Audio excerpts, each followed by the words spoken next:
Good afternoon, everyone. Today, the nerdy thing that we will discuss is the Anti-Mendicancy Law of 1978, also known as PD or Presidential Decree 1563, signed June 11, 1978. Ngayon, it's a very random law. Bakit ito ang ating topic today? Because it caught my interest kasi nakapaskilo siya sa halos karamihan ng public jeepneys today. Nakapaskil siya para mag-remind sa mga pasahero or passengers na bawal ang manlimos at bawal ang magbigay sa mga nanlilimos. Ngayon, I researched about it and today we will discuss about it. On why it is interesting and what are the questions that I have been curious about when I first read the law na nakapaskil sa mga public jeepney. Well, ang anti-mendicancy law, basically, ang nilalaman niya is yung mga parusa na kakaharapin ng mga nanlilimos at yung mga nagbigay ng limos, sino mga departments or mga government units ang mag-implement nito. And mamaya, I will formulate theory or reasons kung bakit nga ba, although we already have anti-mendicancy law, ay marami pa rin ang mga nanlilimos today. Diba? Kung meron tayong batas na nagbabawal ng mga nanlilimos and it is as old as 1978, then why it is still present today? So later, I will try to answer that. But first, ano ba yung nilalaman ng batas? Sa batas, dinidefine ang mendicant o ang nanlilimos as someone na capable naman, physically capable naman, magtrabaho or to fulfill a lawful calling, kung tawagin sa batas, but neglects to do so. So, may kakayahan sila, they have the full capacity na magtrabaho, pero hindi nila pinipili, but rather, nanlilimos sila as their main source of living. Ganon din i-define ang mendicant. So therefore, ang mendicant sa batas is hindi naman lahat ng nanlilimos. If you are a person with disabilities or someone who is already very old, then you are not covered by this law. It is also good to remind ourselves that this law was as old as 1978. Ibig sabihin, it was a presidential decree under the Marcos regime, the senior one. Diba? So it was signed under Ferdinand E. Marcos presidency. Now, let's now discuss yung mga parusa daw nakakaharapin ng mga nanlilimos and ng mga nagbibigay ng limos. Well, sa batas, binigyan ng emphasis ang mga bata. So, ang children.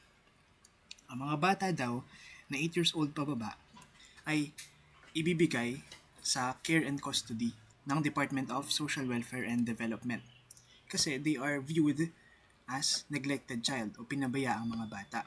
Whereas, yung mga bata naman that is between 9 to 15 years old, kailangan muna sila i-identify if nanlimos ba sila with discernment or without discernment.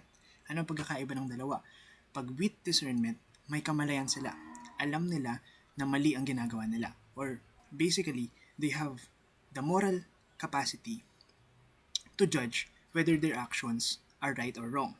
Well, the opposite is that is a child without discernment. Walang kamalayan. Hindi nila alam na ang panlilimos ay mali. Ngayon, for child or for children that did the mendicancy without discernment, ile-level sila pareho lang sa mga 8 years old that did it also without discernment. So, ang gagawin sa kanila, they will be placed under the care and custody as well of DSWD. Habang itong mga bata na ito, that is between 9 to 15 years old, na ginawa siya with discernment, ay ipapadala sa juvenile or it will undergo juvenile process kung saan nililitis ang mga katulad nila o mga kaedad nilang bata. Ngayon, paano naman sa mga 16 or older? Well, ito, they are viewed by the law to be already adults. And as adults, they will face a fine of at least 500 or at maximum 500 pesos or 2 years of imprisonment. These are maximum values already because yung exact fine and exact years of imprisonment or duration will be at the discretion of the court pa rin. Ngayon, discussing this, sabi natin, hindi lang yung mga nanlilimos ang covered ng batas, pati yung mga nagbibigay ng limos.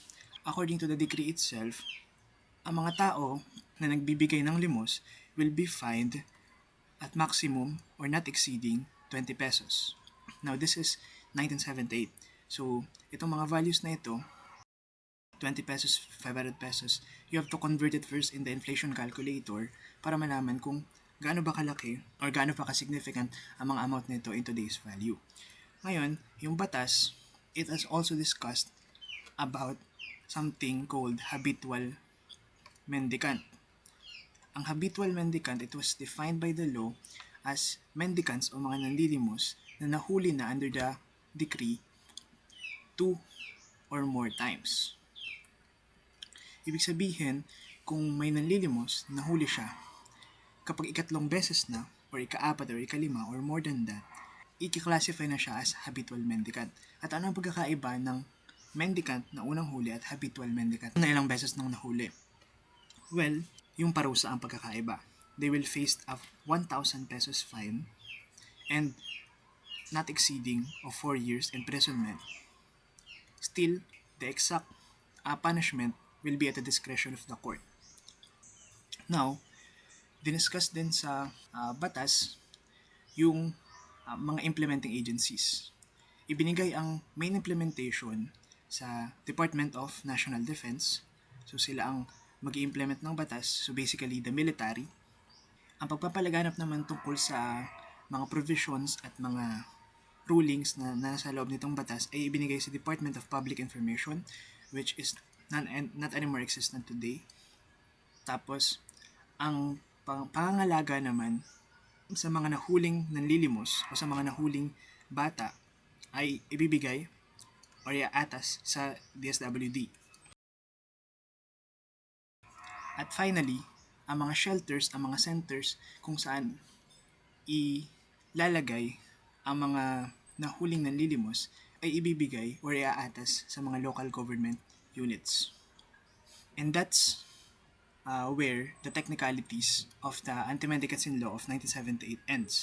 Now, it is important to realize that today, we already have the RA 9334, which is the Juvenile Justice and Welfare Act of 2006. Itong act na to, or Republic Act na ito, contradicts with this. Under this law, any child that is 15 years old or below is generally exempted na sa kahit na anong criminal liability. With this, we have to remind ourselves na ito kasi ay 1978. So it's pre-EDSA, pre-1987 Constitution. So itong batas na ito, although it is still in effect in theory today, it has already been subjected to different amendments as the years follow through. Now, let us go to the question earlier. Why so that if you already have the Anti-Mendicancy Law in effect for already 4 decades, bakit meron pa rin mga nanlilimos all throughout the country? Or it is still a very predominant act all throughout the archipelago. So, why? I formulated 3 reasons. Well, una, ayon kasi sa Section 7 ng batas na ito, ipinapangalaga sa LGU, which I have already mentioned earlier, ang pagpapatayo ng mga centers and shelters na paglalagyan ng mga nahuling nanlilimos. It failed to consider small municipalities, small localities, na konti lang ang annual budget at hindi naman mapaprioritize ang pagpapatayo ng mga shelters and centers na ito. Of course, if you are a small municipality, you will prioritize first to allocate your budget towards your economic sectors such as agriculture before building the shelters and centers na iniuutos sa iyo ng Anti-Mendicancy Law. And kung walang shelters, kung walang centers, it will make no sense for the police to implement the law or for the military to arrest mendicants kasi walang shelters na paglalagyan. Number 2 is culture. I truly believe that itong mendicancy, itong panlilimos is already a very culturally embedded practice especially for us Filipinos. And being so, mahirap din i-implement para sa ating mga officials, especially with their conscience. Kasi, why would you arrest someone just because they are begging for money? 'Di ba? It's somewhat logical if you will follow the content of the anti-mendicancy law, but it will be up for your conscience. So I think it's the collective conscience of the implementing agency that further contributed to the failure of a better implementation of this decree. Ikatlo, and last one is it was generally or publicly viewed as anti-poor. Diba? Although it was already specified sa batas na ang sakop lang nito is yung mga capable namang magtrabaho pero pinipiling hindi at nalilimos na lamang as a basic means of living.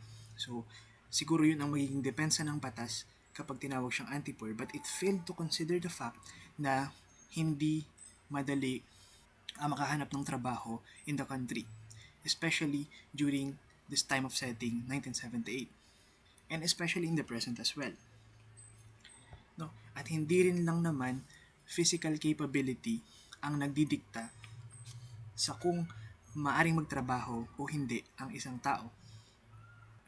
As the world goes more progressive, nakahalaman na natin na we should also consider our social capability, our mental capability. So, it was viewed as something anti-poor. Another argument is that it is against extreme poverty. Kasi, nanlilimos ka lang, pag mumultahin ka na ng 500 pesos. At kapag ilang ulit ka ng limos, 1,000 pesos. At ikukulong ka pa with a maximum of 4 years. So it was, in the perspective of the masses or the public, it is something that is anti-poverty, anti-poor people. It does not solve the poverty that these mendicants are facing. So yun lang naman. Public and the critics of this anti-mendicancy law saw it as not a very necessary instrument that would solve the very problems or social problems that these mendicants are facing in an everyday basis. In that view, it is considered to be insensitive and senseless. So I think that sums up kung bakit, although in theory or in paper, it is in effect, there are still a lot of mendicants today. Kasi yung structure ng batas ay hindi madaling i-implement. It is very good in framework, in theory, pero it has been very hard to implement kasi iniasa siya sa mga local government units.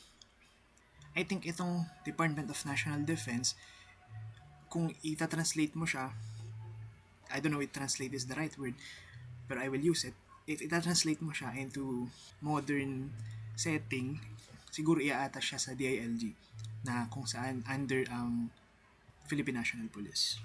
So I think that is where I will conclude the discussion of the anti-mendicancy law.